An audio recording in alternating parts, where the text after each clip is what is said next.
야심찬 계획과 냉혹한 현실. 이 둘이 만나면 어떤 일이 벌어질까요? 오늘 우리가 들여다볼 이야기는 바로 독일의 에너지 정책에 관한 겁니다. 원대한 이상을 꿈꿨지만 결국 값비싼 청구서를 받아들여야 했던 독일의 에너지 도박에 대한 이야기죠.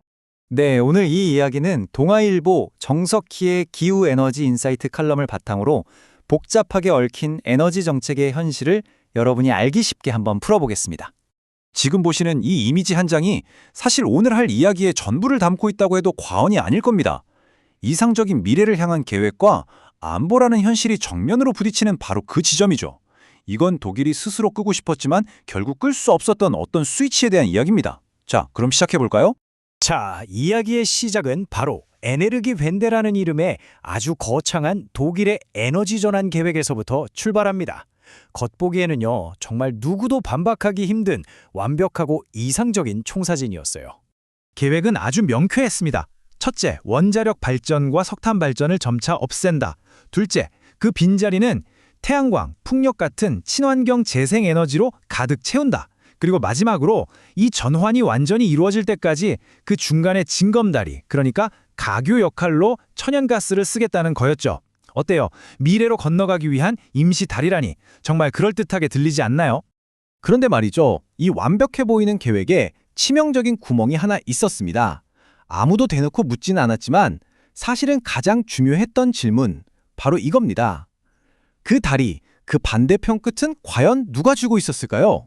정답은 바로 이 숫자 안에 있습니다. 50% 이상. 이게 뭘 의미할까요? 전쟁이 터지기 바로 직전 독일이 수입하던 천연가스의 절반 이상이 바로 러시아산이었다는 뜻입니다. 다시 말해서 독일의 겨울 난방, 공장을 돌리는 동력, 집안의 불빛이 사실상 러시아가 쥐고 있는 단 하나의 파이프라인에 달려 있었던 셈이죠. 그래서 이런 말이 나오는 겁니다. 상대방이 한쪽 끝을 쥐고 있다면 그건 다리가 아니라 인질이다. 양쪽을 자유롭게 오가는 다리가 아니라 한쪽에 목줄이 잡힌 인질 신세가 될 수 있다는 거죠. 독일의 에너지 시스템이 바로 그 인질이 되어버린 겁니다. 그리고 결국 모두가 애써 외면하던 그 위험이 현실이 되고야 맙니다. 2022년 독일이 굳게 믿었던 그 다리가 정말 순식간에 무너져 내리기 시작했어요. 이 타임라인을 한번 보세요. 얼마나 정신없이 돌아갔는지 느껴지시죠? 2월에 전쟁이 터지자마자 여름부터 가스 공급이 줄기 시작하더니 9월에는 핵심 가스관인 노르트 스트림 1이 아예 잠겨버렸습니다. 근데 진짜 놀라운 건 뭔지 아세요? 이 난리가 나기 전까지 독일에 액화 천연가스, LNG를 받을 수 있는 수입 터미널이 단 하나도 없었다는 사실이에요. 12월이 되어서야 부랴부랴 첫 터미널을 가동해야 할 정도였으니까요. 결국 위기 앞에서 독일이 할 수 있었던 건 그동안의 계획을 180도 뒤집는 거였습니다. 문 닫았던 석탄 발전소를 다시 돌리고 폐쇄하기로 했던 마지막 원전 3기의 수명까지 연장했죠. 어제까지는 미래라고 불렀던 그 길이 하루아침에 생존을 위해 버려야만 하는 길이 된 겁니다. 이 모든 혼란을 겪으면서 독일은 정말 비싼 수업료를 내야 했는데요. 그리고 우리는 이 과정에서 에너지 정책의 아주 중요한 원칙 하나를 배울 수 있습니다. 바로 에너지 트렐레마라는 개념입니다. 말이 좀 어렵죠? 아주 쉽게 말해서 에너지 정책은 안보, 비용, 그리고 환경, 이 세 가지 목표 사이에서 아슬아슬하게 줄타기를 하는 것과 같다는 거예요. 이 중 어느 하나만 너무 앞서 나가면 다른 한쪽에서 반드시 문제가 터지게 되어 있다는 거죠.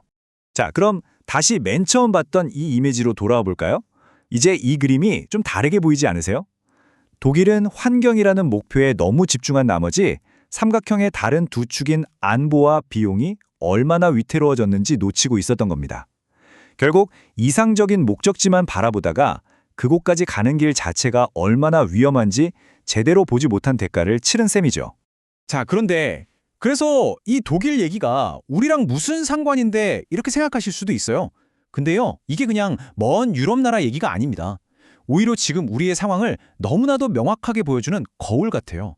결정적인 차이점부터 볼까요? 독일은 정말 급하면 옆 나라에서 전기를 빌려올 수라도 있어요. 전력망이 다 연결되어 있거든요. 하지만 우리는요? 우리는 사방이 막힌 말 그대로 에너지 섬입니다. 한번 문제가 생기면 외부의 도움 없이 오로지 우리 혼자서 해결해야 한다는 뜻이죠. 하지만 외면할 수 없는 아주 치명적인 공통점이 있습니다. 독일도 우리나라도 제조업이 경제의 심장이라는 점입니다. 이건 곧 안정적인 에너지 공급과 비용에 경제 전체의 명운이 걸려 있다는 뜻이에요. 그래서 독일의 고통이 우리에겐 단순한 남의 일이 아니라 정말 생생한 경고가 되는 겁니다. 이제 독일이라는 거울을 통해 우리 자신에게 질문을 던져야 할 시간입니다.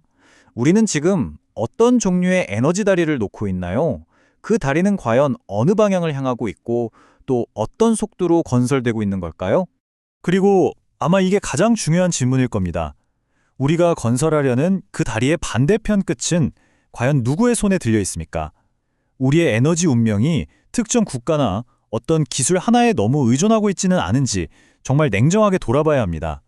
마지막 질문입니다. 정말 만약에 우리가 믿었던 그 다리가 독일처럼 예고 없이 끊어진다면 우리에겐 돌아갈 다른 길, 즉 우회로가 준비되어 있습니까?